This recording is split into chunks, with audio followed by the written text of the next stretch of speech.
Let me ask you something. When was the last time that you counted the days down until Friday? Now let me ask you something again. Why are you living a life where you're waiting for a specific day to escape from your current situation? It sounds like common sense, yes, we all want to live good lives, but most of us sort of forget that life could be a lot better than right now. Because most people, what they're doing is they're trading 5 days of labor, or slave-like labor that we hate, working in a dead-end job that we don't really like or enjoy, just to get 2 days of freedom, or I guess not even freedom, it's more like stress relief. Because when you're doing 5 days of something that you hate, of intense labor, most of us work 8 hours per day, that's 40 hours of doing something that you don't really like, then you get 48 more hours of just stress relief, and the weekends are sort of gone with most people, where they drink alcohol, they go partying, or they do drugs and smoke marijuana and all that stuff, just to release the stress that they've attained during that week. But we sort of forget that that doesn't have to be the case. Most of us, trade 5 days of labor for 2 days of freedom, or 11 months of hard work for 1 or 2 weeks of vacation. That doesn't have to be the case. We often forget that life could be great. You could wake up each and every single day, and you can just enjoy it. You can be grateful for waking up. You can be happy. You can be ecstatic that you've waken up, that you get to live another day of this amazing life. Most of us forget that. And I also had forgotten that until it became so, like, my daily routine or daily life became so unbearable that I had to make a change right then and there. And there's this saying that most men live a life of quiet desperation, and I think that's the case, where it's just good enough for you to endure it another day and then another day. And it becomes this never-ending cycle of just waiting for the weekend. That doesn't have to be the case. You can break free, and here's how. So first things first, in order to live in today's society, you need food and water and probably a living space. That's why you need to make money. So first things first is making money. Most people make money by working dead-end jobs that they don't like. That doesn't have to be the case. You just need to make a choice, and that stops. That reality just vanishes. Everyone is good at something. Everyone does something as a hobby that they love. That can become your business. You can make money from that. If you like playing video games, you can become very charismatic and you can stream them. If you like fishing, you can make content about fishing, or you could do one-on-one coaching for beginner fishermen. That doesn't matter. Whatever it is that you like, enjoy doing, and you do anyway, you can monetize that. For example, for me, I didn't have a degree. I'm 21. Everyone told me that I need to spend a few years in university, then I need to spend a few years doing unpaid internships, then I do a few more years working junior level jobs. That doesn't have to be the case. For example, for me, I enjoy logic, I enjoy automation, I enjoy systems, or creating systems. That's what I enjoy. It sounds nerdy, but it's my thing. So I just learned how to create AI automated systems with all these new AI that are coming out in the news, and everyone's talking about them. I just decided, why not try them out? Why not try to see what happens? So I started building AI automated systems. I got good at it for a few months. I did it just 2 or 3 months of just practicing every night. And then I landed some killer job positions just building these systems for companies. And that solved my financial issue. Now I can make money from pretty much anyone. I'm making good money, for my age at least. And it's also remote work. That's the next thing. You don't only need to monetize the thing that you love doing, but you also need to monetize it in a way that you are working remotely. That could be working for companies, so you have a contract and you work a 9 to 5, but remotely, or at least you have flexible working hours. That's also great. A lot of modern companies offer that. Or you do client work.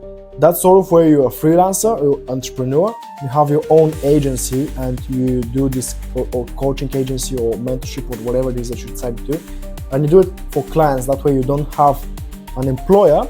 You work for clients. You do basically tasks or services, or you sell products for money. That's where you're self-employed. So you can choose each route. Self-employed route is, of course, it offers you more freedom, but it's more dangerous, it's a lot more stressful. The employed route, of course, restricts you in a way that self-employment doesn't, but you're also on a salary, so it's very safe option. You don't have to worry about signing new clients, about delivering to them and fulfilling their expectations. It's much more safe. So it's up to you to make your own decision, and depending on your capabilities and dreams, decide which one you'd like. But yeah, so to summarize, you define something that you're good at, or at least better than the average person. You invest time in becoming really good at, a professional at that, and then you just find a way to monetize it through content, through coaching, through offering your services to clients. It doesn't matter. And you have to do that remotely. That's a big thing. Being stuck in an office, and not only an office, but commuting to that office every single day, so being stuck in traffic or traveling or in public transport, that sucks. In today's world, everything is connected by the internet. There's no reason that you shouldn't have remote work.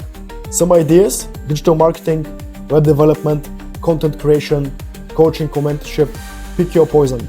Then, here's something that's really crucial as well. Life isn't just about work. To me personally, I think life is mostly about people. And you need to surround yourself with people that you not only like, but that also push you to your greatest possible heights. Most people's friend groups work this way. They have a hobby that they do together, and it's usually a toxic hobby. So most people don't really have friends. They have drinking buddies, or they have gaming partners, or they have people that they go and smoke weed with. They don't really have true friends. They have people that they share these toxic stress relief habits with. So what you need to consider, here's 2 ways that you can determine if someone is a good friend. Can you share good news with them, and will they be happy and proud with you, or will they try to put you down? There's a lot of people try to do that, right? You go and you tell them, hey, I got promoted at my job, and they go sort of, hey, they're probably out of people, or you know, it's not really a big promotion, or hey, the job sucks anyway, right? They try to put you down, they're jealous of you. So that's one thing that you can test to determine if they're truly your friend. And the next one is, can you share bad news with them, and will they try to help you and lift you up? Because a lot of people will try to put you down and will sort of feel this hateful joy out of your suffering, that they're doing better than you, right? They hate when you're doing better than them, and they love it when you're doing worse than them. So those sort of 2 questions can determine if someone is truly your friend. And another one is, do they really push you to being a better version of yourself? Of course, they should accept you for who you are. They shouldn't just be with you for example, for your money or for your connections or whatever else it is. But they also should push you to be something better and greater than yourself, because you always can be. When you find who these people are, and if you currently don't have many of them, you can go online, you can search for them. Search for them in the comment sections of content that you enjoy, that you like. That's another way, and you can message them and you can see if they're in your living area. You can have online friends. You can move.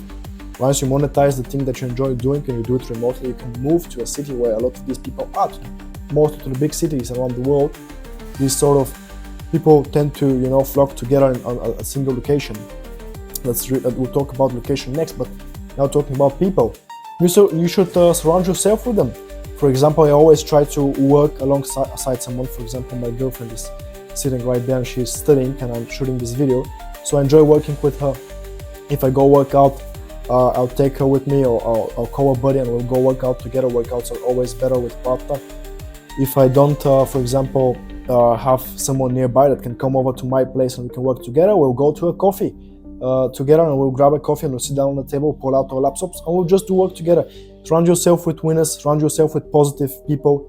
They don't have to be better than you or know more than you, so you can learn from them. You can know more than them, they can learn from you. The important thing is that they're positive and they're ambitious and want to improve, and that also pushes you to improve. That's very important, surrounding yourself with good people.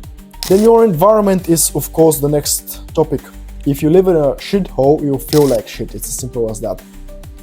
If you manage to monetize, when you manage to monetize the hobby that you enjoy doing and you start making money from it, you should invest in a good apartment or a good place.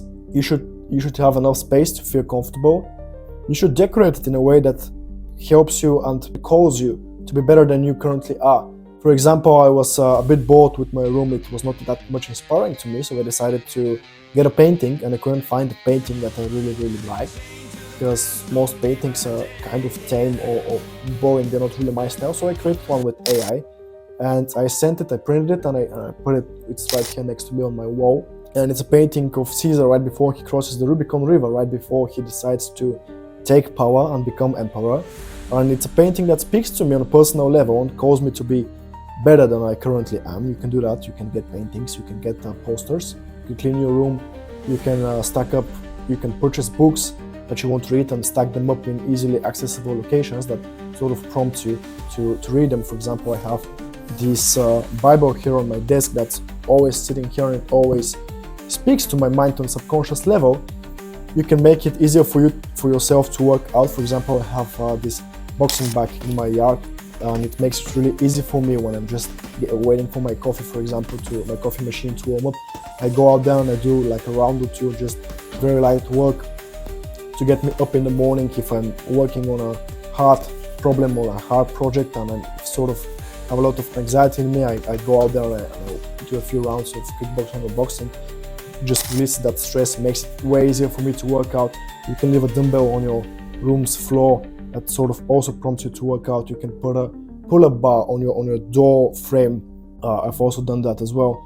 And it's just these sort of little things that can create your living space into not just space for living, but space for thriving and helping you to bring out your best habits.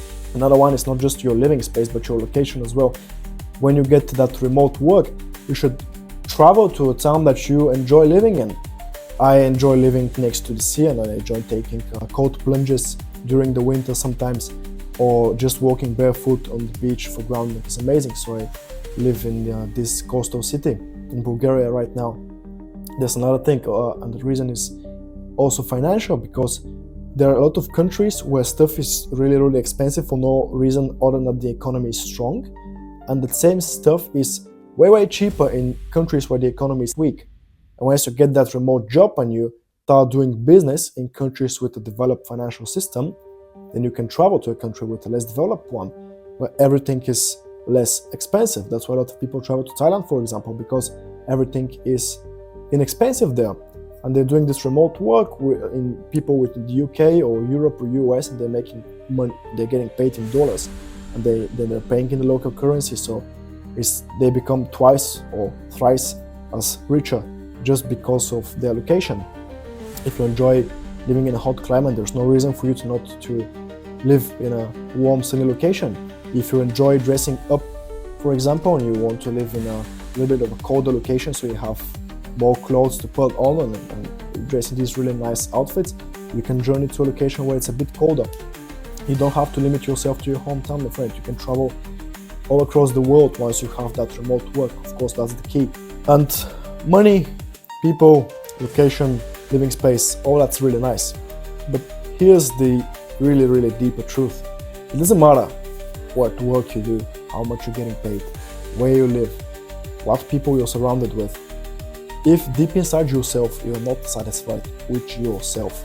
This is the hardest pill to swallow, but you can make all the money in the world. You can be surrounded with people that adore you. You can be drowning in gold and money. But if you're dissatisfied with the person that you are inside yourself, then you will never be satisfied. And you will always need a vacation in order to escape your very self.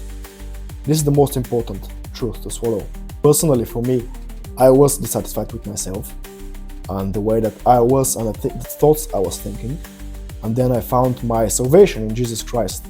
As corny as that may sound, because religion is made out to be this foolish thing in this current era that we're living in. But for me, Jesus literally transformed my life. For you, it could be something else, although I strongly recommend that you delve into Christianity and read at least one of the Gospels, at least to see what Jesus was like and the truths that he spoke about. That's the least that you could do. It will take you less than 3 days to read through a single Gospel. They're not that long. I recommend the Gospel of Luke. It's, I think, the most detailed one. And then you can find something that you believe in, some higher purpose, some higher power in this life. You need to set out your beliefs in order. You need to know exactly what you believe in and exactly what your principles are. And you need to uphold them to the death, even sometimes. I hope you're not called to be a martyr, but sometimes you need to uphold your principle at any cost. People may dislike you for that. People may hate you for that. You may suffer financially. You may get fired from your job if you stand up for the things that you believe in, but you need to do that. Because in the end of the day, when you're by yourself, when you don't have something to distract yourself with, that guilt of not holding up to your beliefs will eat you alive. And that's the thing that's actually causing most people to want to go on vacations and to have these destructive habits that release stress in order to just distract themselves from who they really are on the inside. In the end, if you want to live a cool life, if you want to be satisfied with it, you need to be a cool dude and you need to be satisfied with yourself. It's that simple. So the real work is on yourself. The way that you speak, the things that you say, the things that you believe in, do you defend them or do you falter? That's the most important change that you can make in your life. And everything else that we talked about, that the job, the money, the people, the location, it all comes from who you are and what you have in here and in here. And the good thing is, you have total control over that. That's the best way to craft a life that you don't need a vacation from.